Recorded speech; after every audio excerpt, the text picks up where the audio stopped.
A Bíblia menciona algum pré-requisito para os levitas cantores? Será? Eu sou o Paulo Rosa e esse é o quadro Tira Dúvidas do meu canal Paulo Ensina. Paulo ensina pra você.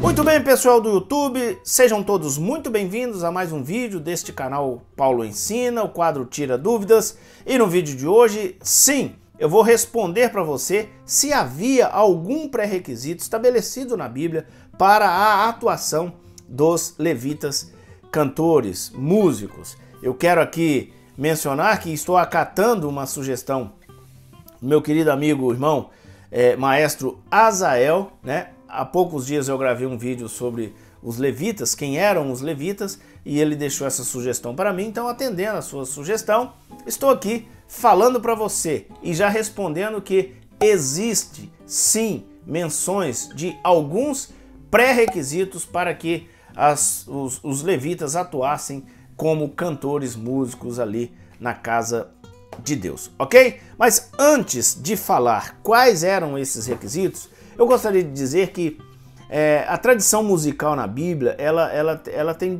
dois aspectos. Um aspecto espontâneo, né? E outro aspecto profissional, né? Quando a gente vê do lado, no aspecto espontâneo, a gente vê depois de grandes conquistas, Moisés cantou louvores, né? Existe lá o registro de cânticos de Moisés, de Miriam, de Davi. Então, essas são manifestações espontâneas da música que a Bíblia relata. Porém, eu quero me ater aqui à música no aspecto formal profissional. E isso teve início pelas mãos do rei Davi, lá em 1 Crônicas, capítulo 15.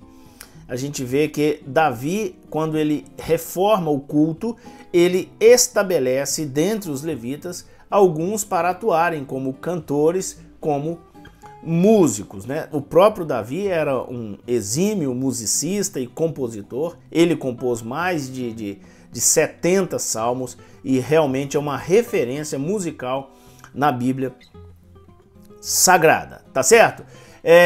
Existiam também 3 maestros, 3 líderes, eram compositores, maestros e que lideravam essa turma, né? Eles eram o Asaf, o Emã e o Gedutum.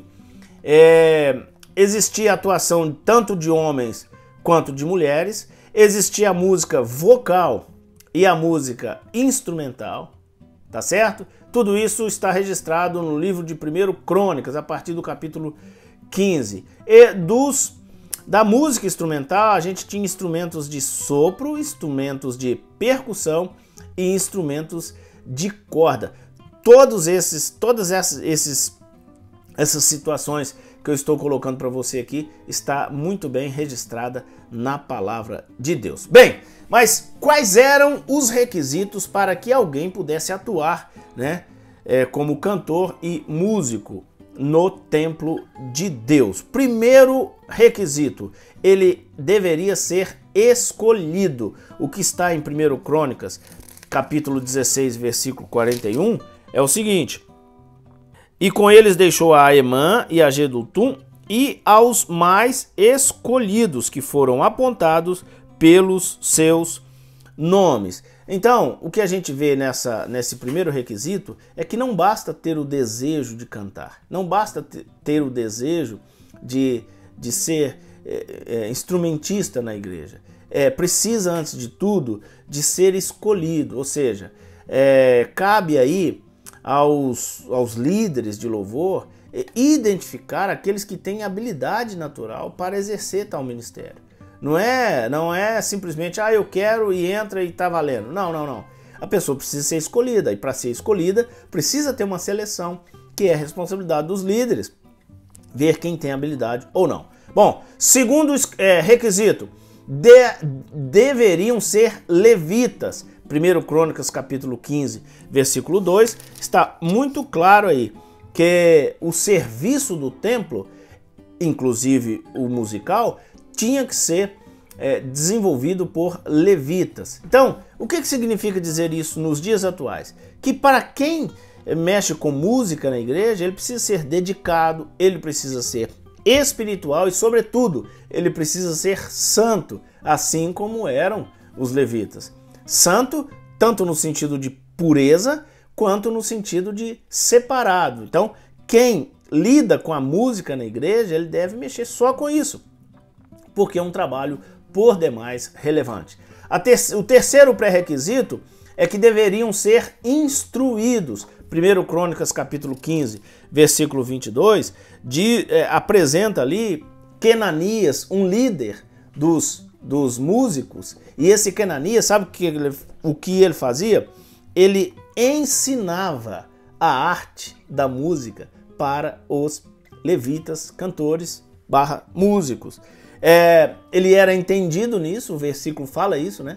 1 Crônicas 15, 22.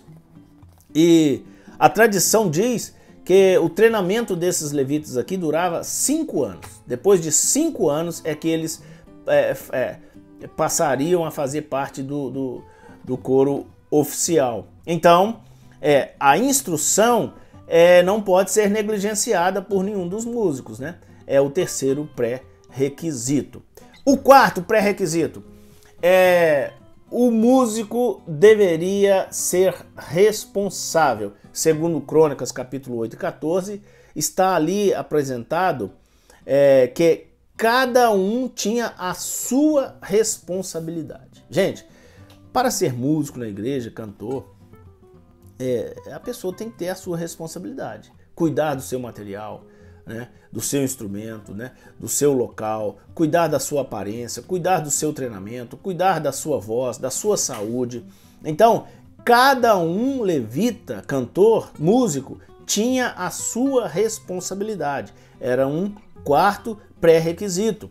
E o quinto, para fechar, ele deveria ser dedicado. 1 Crônicas, capítulo 16, versículo 37.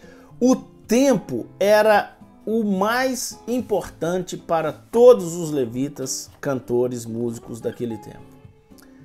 Ele não poderia alegar falta de tempo para exercer aquele ministério. E o que a gente vê para os dias atuais, aplicando os princípios bíblicos do Antigo Testamento para os dias atuais, é que sem dedicação não há possibilidade de ninguém servir na igreja como músico, como cantor. Então, tá aí os 5 pré-requisitos: ser escolhido, ser levita, ser instruído, ser responsável e ser dedicado. Gente, a música não é qualquer coisa. A música, ela está desde os primórdios da criação. A gente vê relatos dos anjos cantando quando Deus criou o mundo, cantando quando Jesus nasceu. A gente vê música já o 7º depois de Adão, né? Já era um fabricante de instrumentos musicais. A importância da música no culto, a importância da música para libertar as pessoas oprimidas, como no caso de Saul. E, sobretudo, a importância da música para glorificar o nome de Deus. Então, esse é o vídeo de hoje. Espero que você tenha gostado. Deixa aí o seu like ou o seu dislike. Faça algum comentário. Inscreva-se no canal. Compartilhe esse vídeo. Dê-nos mais sugestões para que a gente continue produzindo conteúdo todas as semanas para você aqui. Muito obrigado, canal Paulo Ensina.